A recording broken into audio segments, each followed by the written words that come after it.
మనకి వేపగుంట ఐడియా ఉందా? విశాఖపట్నం వేపగుంట సింహాచలం దగ్గర ఒక 150 గజాల్లో ఇండిపెండెంట్ ఫ్లోర్స్ కడుతున్నారు 3.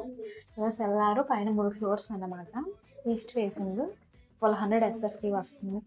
లిఫ్ట్ కూడా అవైలబుల్ ఇస్తున్నారనమాట. మనకి బీఆర్టీఎస్ రోడ్కి ఒక 200 మీటర్స్, వేపగుంట జంక్షన్కి 2 km వస్తుంది. లొకేషన్ అయితే చాలా బాగుంటుంది. ఎంప్లాయీస్ కాలనీ అది, లక్ష్మీపురం అమృత నగర్ కాలనీ. చాలా బాగుంటుంది లొకేషన్, అఫీషియల్ ఉంటుంది, విలేజ్ టైప్ రాదు. మీకు సిటీకి దగ్గర, సింహాచలం టెంపుల్కి దగ్గర, మనకి తగరపాస రోడ్ కూడా దగ్గర, సిటీకి మిడిల్ పాయింట్ ఉన్నట్టు ఉంటుంది ఆ లొకేషన్ అయితే. ఎవరికైనా ఇంట్రెస్ట్ ఉంటే ఇప్పుడు నెంబర్ పింగ్ చేశాను కదా, నెంబర్కి నాకు కాల్ చేయండి. మనకి ఇప్పుడు ఎలివేషన్లో కనిపిస్తుంది కదా, అలా ఎలివేషన్ వస్తుంది. కింద సెల్లార్, పైన 3 ఇండిపెండెంట్ ఫ్లోర్స్ అనమాట. ఫ్లోర్కి ఒక్కటే